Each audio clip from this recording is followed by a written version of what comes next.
post-game press conference or their face, Coach Leo kasi outstanding. Gentlemen, congratulations. Hughes is now tied 1-1. Coach Leo, an adjustment you made. You started Chris Ross for the first time in a long time, and then sabay si Mo and Zumar as well. Just talk about that adjustment and how that made an impact with the way you wanted to start the game.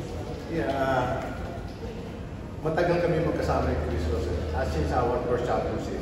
And every championship, alam ko, naging step up siya, starting from the playoff. And then tonight, nakita natin how important he is.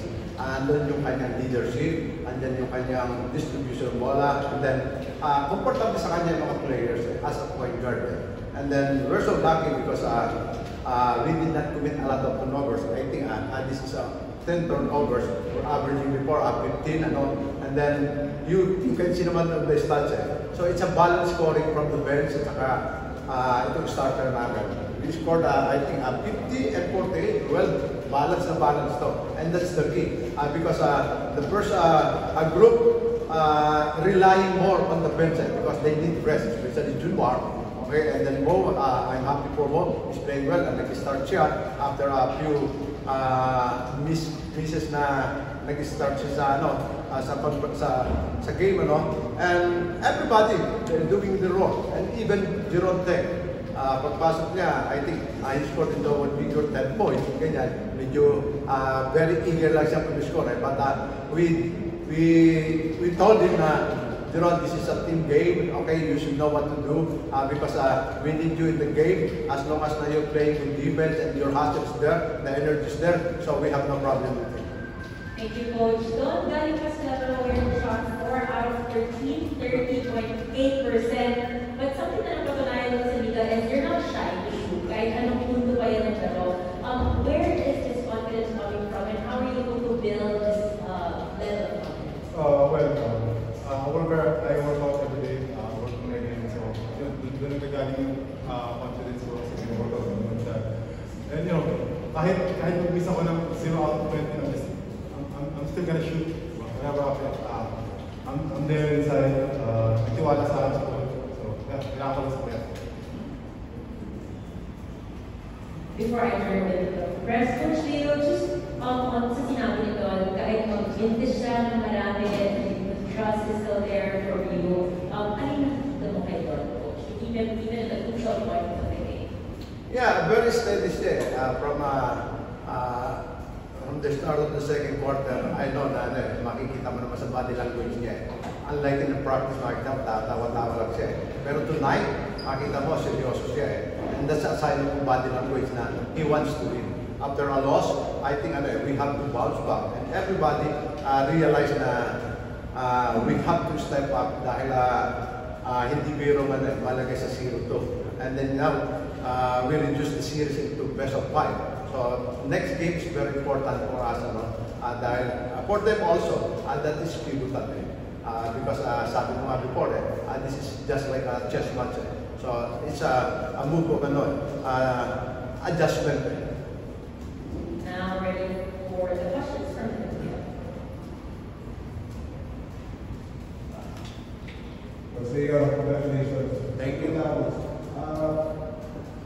Siyempre, very frustrating yung talo ng Game 1. Paano nung pinalasin na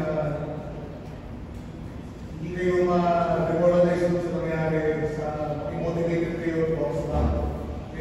Prove na yun, nangyari sa Game 1 sa Game 2. Yeah, we've been in this adversity and we know what to do. And plus, the support of the management, especially Coach Al, he was there in our practice, to motivate us. And it's a big, it's a good, a good support from the management. Dahil alam nila, kaya pa rin namin manalo, and pinatunayan ngayon And I told them na the chances is still there.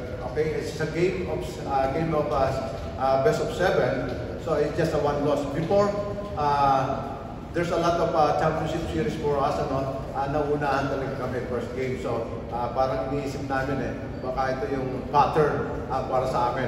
And I hope sana magkatotoo ito. But, talagang hindi kami tulog eh. Halos lahat. Pagdating namin sa practice, after nung game, Monday, wala kami masabi until na dumating yung management. So, wala na tayong magagawa. So, we have to fight back and then bounce back. And then, this is what happened. Pakita mo naman sa body language ng mga player they want to win.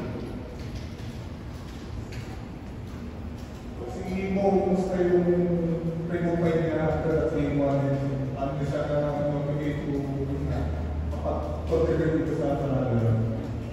Si Mo?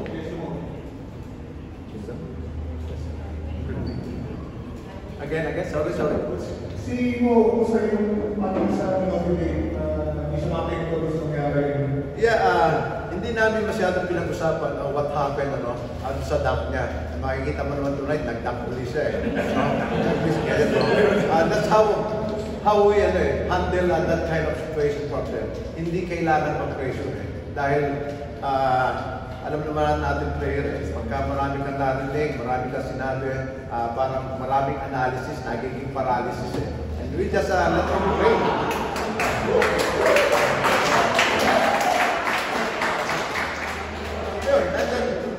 Naiintindihan mo. That's why before they start the game, pagdating niya dito sa dugout, ako pa nagtanong sa kanya, Bo, if it is okay, I will start it tonight. Sabi niya, yes, coach. Nagbihis agad o, nag-warm up. Kaya sabi ko, this is sign of I know, he will bounce back and he is a good help to our team tonight.